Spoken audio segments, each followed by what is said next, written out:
আপনি একটা স্বপ্ন দেখাতে পারেন, কেস স্টাডি নিয়ে কাজ হতে পারে। লাইক আপনি একটা ফুড কোর্ট করলেন, এটার জন্য 2-2.5 লাখ টাকা লাগে, মিরপুর হোক, গুলশান হোক, যেখানে হোক, যে গাড়িতে করে যেটা তারা করলো, এটা করে ওকে স্বপ্ন দেখাতে হবে, ওকে বিশ্বস্ত করে তুলতে হবে, আশ্বস্ত করে তুলতে হবে। এই তোমার যে আজকের এই যে ভ্যানটা, এই ভ্যানটা একদিন কিন্তু ব্র্যান্ডে পরিণত হবে কেএফসির মতো। এক্সট্রিম মশার কয়েল প্ল্যান্ট ফাইবার দিয়ে তৈরি, তাই সহজে ভাঙে না, সুগন্ধিযুক্ত ও নিরবিচ্ছিন্নভাবে জ্বলে। ডেঙ্গু, চিকুনগুনিয়া বাহি সহ যে কোনো মশার বিরুদ্ধে দেয় এক্সট্রিম সুরক্ষা। কেএফসির মালিক যদি তার 66 বছর বয়সে এত ছোট জায়গা থেকে শেষ বয়সে এসে ঘুরে দাঁড়াতে পারে, তুমি কেন পারবা না? ওই স্টোরিগুলো বলতে হবে। বলার বিনিময়ে আজকে তুমি যেটা একটা নির্দিষ্ট জায়গায় করছো, সেটা একদিন ব্র্যান্ড হবে। তোমার ফ্র্যাঞ্চাইজ কিন্তু প্রতিটা জেলায় থাকবে।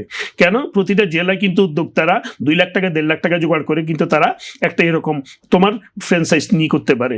রেসিপিটা তোমার, ফর্মুলেশনটা তোমার। এইভাবে কিন্তু একটা ছোট্ট যে ফুড বিজনেস বললেন, এটাও তার ব্র্যান্ডটাকে সে পুরো জেলায় ছড়িয়ে দিতে পারে। এটা কাপড়ের ব্র্যান্ড, সেটাও সে অল্প টাকা দিয়ে একজন মনে করেন আপনি 2-2.5 লাখ টাকা দিয়ে কিন্তু একটা বুটিক্সের বিজনেস করতে পারে, সেটার ব্রাঞ্চ কিন্তু সে জেলায় ছড়িয়ে দিতে পারে। তাহলে বললাম ফুড, তারপরে হলো আপনার ড্রেস, এরপরে হতে পারে আপনার মনে করেন যে ব্র্যান্ডিংয়ের কাজগুলো। এখন দেশ জুড়ে ব্র্যান্ডিংয়ের ব্যাপকতা আছে, সোশ্যাল মিডিয়ার যুগ।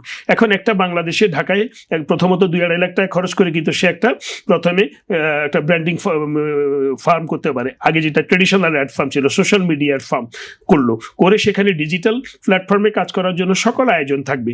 এই প্রতিষ্ঠানটার সকল 64 জেলায় কিন্তু ব্রাঞ্চ করা সম্ভব।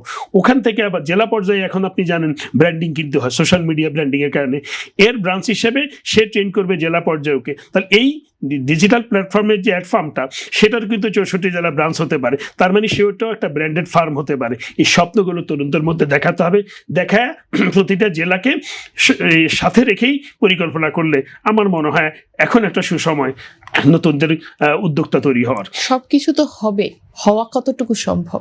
হওয়া সম্ভব, পরিপূর্ণভাবে সম্ভব। দুটো, রাজনৈতিক এবং অর্থনৈতিক স্থিতিশীলতা যদি ঠিক থাকে, আর কোনো ব্যারিয়ার নেই। আমাদের তরুণরা সম্ভাবনাময়, ইচ্ছা আছে, আর আমলাতান্ত্রিকতা দূর করতে হবে। আমলাতান্ত্রিকতা দূর করতে হবে।